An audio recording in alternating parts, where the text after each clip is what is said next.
Hello बच्चों, मेरा नाम है विवेक कुमावत और आज हम बात करने वाले हैं इस वीडियो में गॉस लॉ से जुड़ी सेकंड एप्लीकेशन, जिसमें हम बात करेंगे अगर हमारे पास लीनियर चार्ज कंडक्टर हो इनफाइनाइट लेंथ का, उसकी इलेक्ट्रिक फील्ड इंटेंसिटी क्या रहने वाली है। तो फिलहाल हम इसको फाइनाइट लेंथ के लिए सॉल्व कर रहे हैं।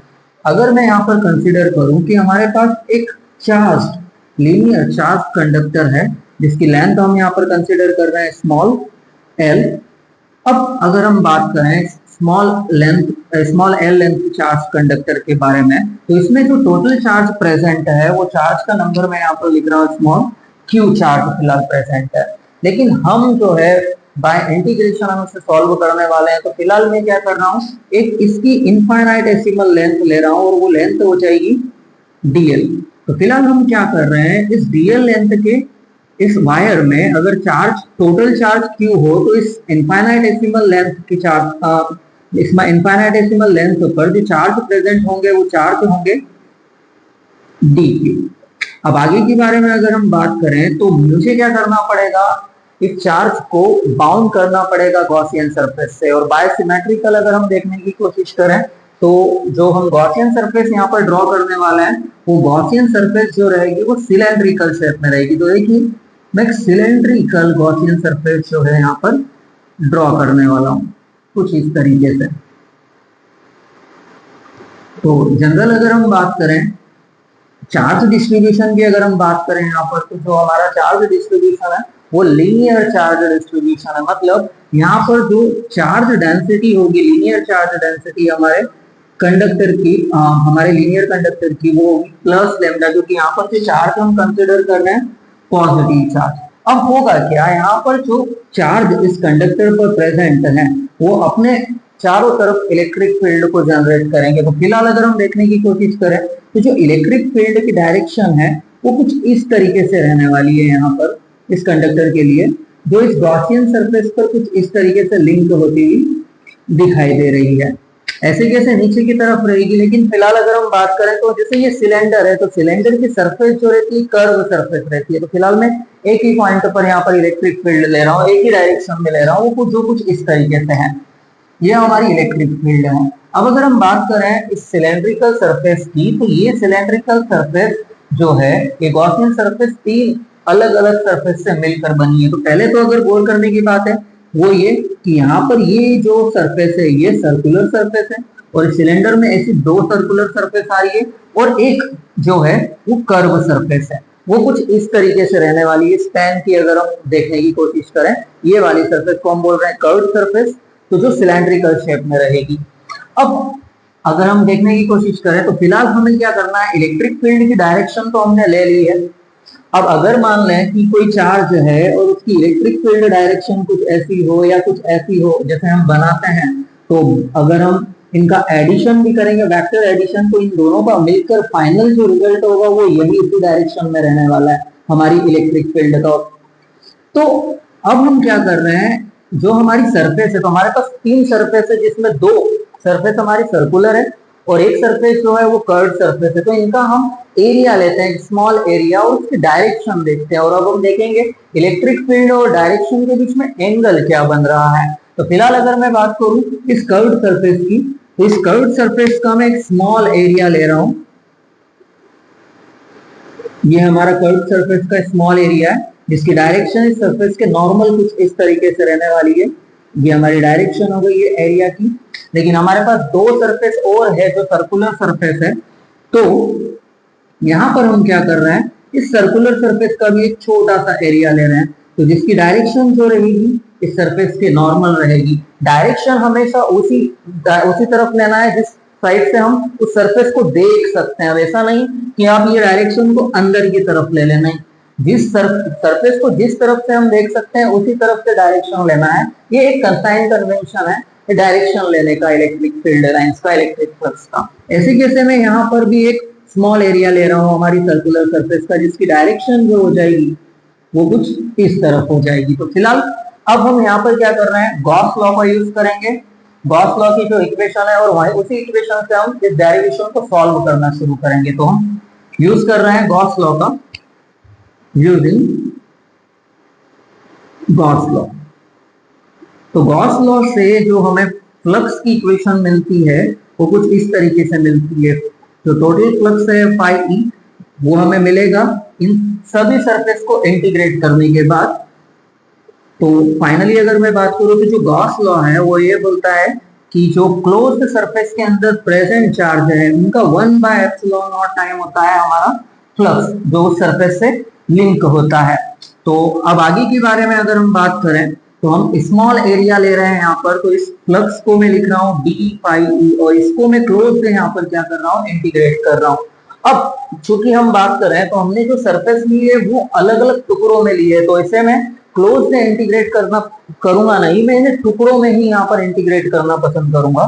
तो पहली चीज, अगर मैं यहाँ से एक स्टेप आगे बढ़ू तो जो इलेक्ट्रिक फ्लक्स होता है, इलेक्ट्रिक फ्लक्स की जो डेफिनेशन है उससे हमें पता चलता है कि इलेक्ट्रिक फील्ड और इलेक्ट्रिक फील्ड लाइंस का सरफेस के साथ लिंक होना ही क्या होता है, इलेक्ट्रिक फ्लक्स। तो डेफिनेशन से जो हमने इक्वेशन बनी थी वो फिलहाल मैंने यहाँ पर रख दी है और ये इक्वल होगी Q divided by epsilon not के। तो ये जो क्लोज्ड इंटीग्रेशन है इसको मैं ब्रेक करके टुकड़ों टुकड़ों में सॉल्व कर रहा हूँ। मतलब मैं सबसे पहले इन दो सरफेस को सॉल्व करूंगा, उसके बाद कर्व सरफेस को सॉल्व करूंगा। तो मैं इसे कुछ इस तरीके से ब्रेक कर रहा हूँ कि पहली चीज जो ये कि मेरे पास एक कर्व्ड सरफेस है जहां इसके मैं सब में लिख रहा हूं curved surface E into D ए प्लस 2 हमारे पास जो है वो सर्कुलर सरफेस है, एक ये और दूसरी ये, दोनों को ऐड करके मैं लिख रहा हूं। तो ये क्लोज्ड इंटीग्रेशन का साइन फिलहाल मैं यहां से हटा रहा हूं क्योंकि उसको ब्रेक करते हुए लिख रहे हैं E इंटू डी ए, और ये जो सरफेस है ये हमारे पास सर्कुलर सरफेस है। तो अब आगे अगर हम बढ़ने की कोशिश करें तो अगर हम इनको ऐड करेंगे तो हमारी जो सरफेस है टोटल इंटीग्रेट हो जाएगी और ये सब इसको इक्वल हो रहे हैं Q बाय एप्सिलॉन नॉट के। अब आगे की अगर हम बात करें तो नेक्स्ट स्टेप में हम इनका एंगल डिफाइन कर देते हैं। तो ये जो कर्व सरफेस है उसकी इलेक्ट्रिक फील्ड और एरिया की जो डायरेक्शन है उनके बीच में एंगल है। तो ये रही हमारी ये कर्व सरफेस। अगर मैं इसको सिलेंडर कंसीडर करूं तो ये वाली जो सरफेस अगर दिखाई दे रही है तो ये सरफेस हमारी कर्व्ड सरफेस है।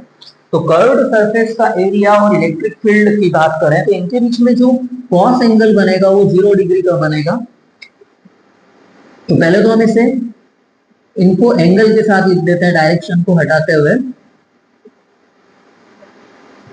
E into D A is equals to Q by epsilon naught. अब नेक्स्ट जो है, अब हम क्या करेंगे, नेक्स्ट स्टेप में बस अब हम इस एंगल को रखने वाले हैं।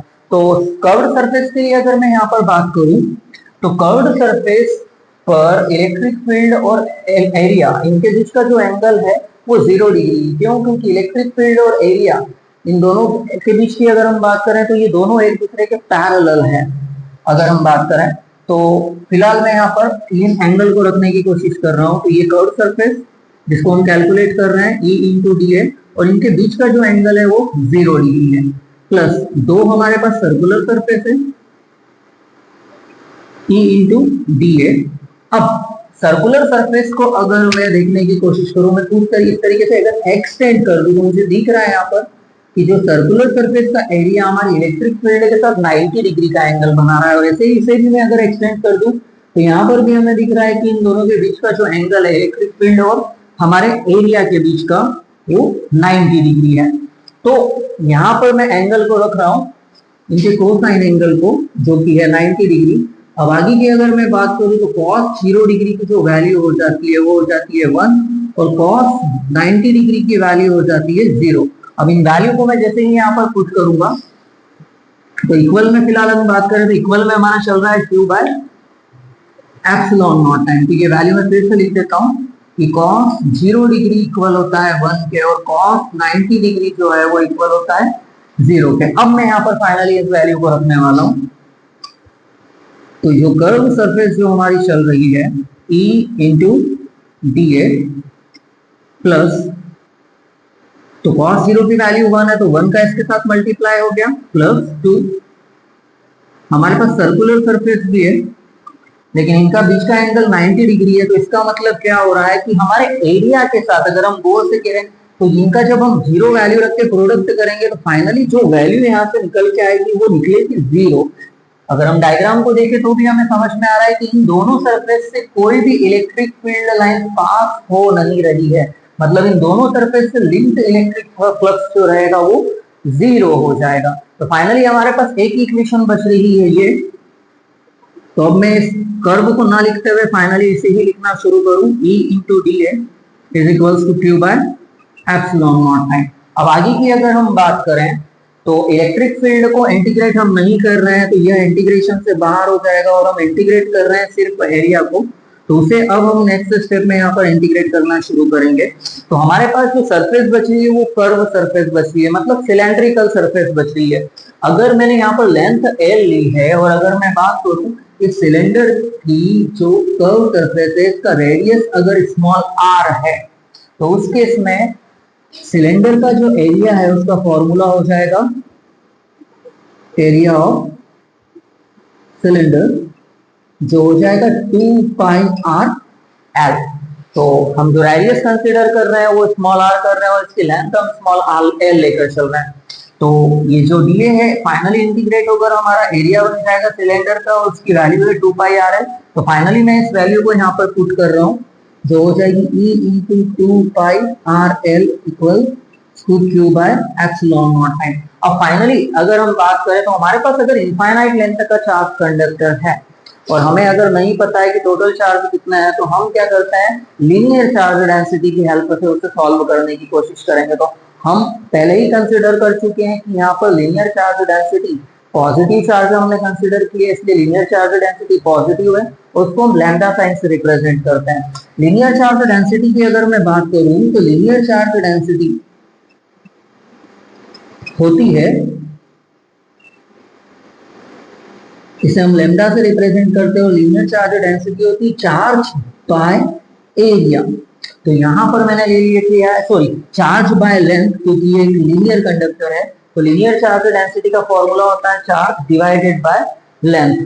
तो नेक्स्ट स्टेप में मैं यहाँ पर क्या करने की कोशिश कर रहा हूँ, इस क्यू को यहीं रख रहा हूँ और इस लेंथ को इक्वल के इधर लेकर जा रहा हूँ।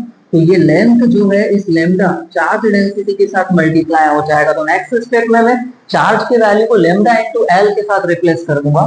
तो इक्वेशन हो जाएगी हमारी E into 2 pi r L equals to Q. तो क्यू की वैल्यू को हम रिप्लेस कर रहे हैं लेमडा इंटू एल से, तो मैं यहाँ पर इसे लिख देता हूँ lambda into L divided by epsilon not. तो नेक्स्ट स्टेप में क्या हो रहा है, यहाँ पर लेंथ से लेंथ कट गई है, मतलब लेंथ का कोई इफेक्ट या लेंथ की वैल्यू से हमें कोई फर्क पड़ता नजर नहीं आ रहा है। तो ये जो 2 पाई आर है, हम फाइनली इलेक्ट्रिक फील्ड इंटेंसिटी को फाइंड करने की कोशिश कर रहे हैं। तो ये रहा हमारा इलेक्ट्रिक फील्ड इंटेंसिटी का सिंबल E। तो ये 2 पाई आर को अगर मैं इक्वल के उधर ले जाऊंगा तो इलेक्ट्रिक फील्ड इंटेंसिटी E हो जाएगी 1 डिवाइडेड बाय, तो मैंने पहले 1 लिख दिया है, अब मैं इसको लिख देता हूँ 2 पाई को पहले मैं लिख रहा हूँ 2 पाई जो डिवाइड में जा चुका है इस तरफ, और एप्सिलॉन नॉट को मैं पहले लिख रहा हूँ इनटू ऊपर बच रहा है लेम्डा, उसे मैंने ऐसे थे वैसे ही रख दिया, और डिवाइड में ये जो आर है वैसे कुछ इस तरीके से लिख देता हूँ आर। तो फाइनली जो है हमारे पास एक इनफाइनाइट लेंथ के चार्ज लीनियर चार्ज कंडक्टर की इलेक्ट्रिक फील्ड इंटेंसिटी की इक्वेशन जो है वो आ गई है। तो फाइनली हमें बस इस इक्वेशन को यहाँ तक, इस डेरिवेशन को सिर्फ यहीं तक ही सॉल्व करना है। उम्मीद है ये वीडियो आपको समझ में आया होगा। अगर ये वीडियो नहीं समझ में आया तो आप 1-2 बार देखेंगे तो आपको आसानी से समझ में आ जाएगा। अगर ये वीडियो आपको समझ में आया, पसंद आया तो इस वीडियो को लाइक कीजिए, शेयर कीजिए और हमारे YouTube चैनल को सब्सक्राइब कीजिए। Thank you.